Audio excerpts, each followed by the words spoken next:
Ainsi parle maintenant l'Éternel. Je suis en train d'annoncer à quelqu'un qu'aujourd'hui même, ton histoire change. Il y a une catégorie de personnes qu'on appelle, la Bible appelle, les fils de la perdition. Tu ne pourras rien faire pour eux. Ce sont des fils de la perdition. Tu vas beau les sauver, ils sont perdus. Il dit au verset 2, si tu traverses les eaux, je serai avec toi. Quelle eau tu traverses? Il dit, je serai avec toi. Le problème est que tu ne sais pas que Dieu est avec toi. Tu te sens sale. Tu te dis comment un Dieu aussi grand peut habiter en moi. Comment un Dieu si grand puisse m'aimer à ce point. Oui, Jésus t'aime. Jésus t'aime, ne l'oublie pas. Que les gens te délaissent, Jésus t'aime. Jésus t'aime, il veille sur toi. Lorsque tu es endormi, il veille sur toi.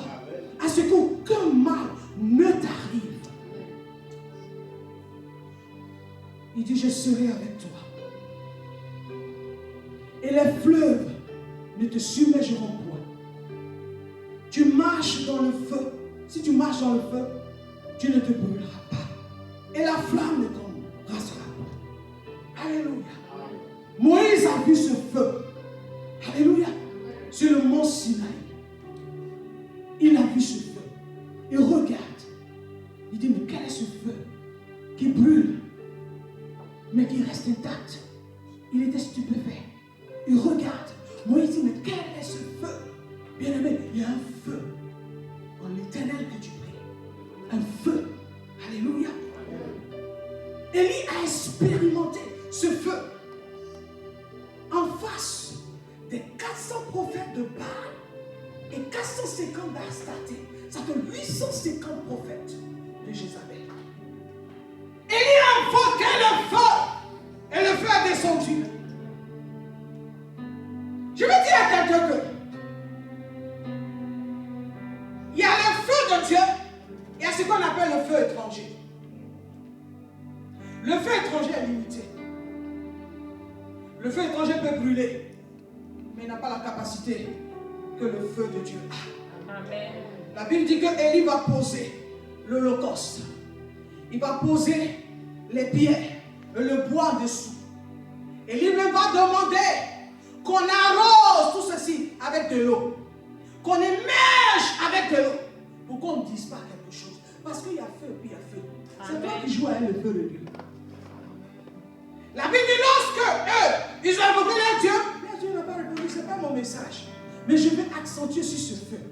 Le feu de Dieu, attention, ne te consume pas, mais le feu de Dieu consume tout ce qui n'est pas de lui. Amen. Amen. Tu n'as pas compris.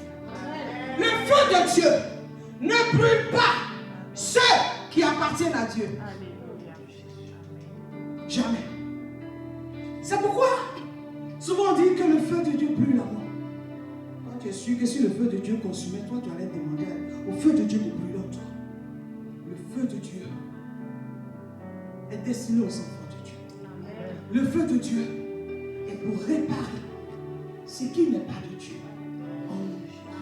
Donc quand le feu de Dieu vient, le feu de Dieu fait quoi? Il consume le péché.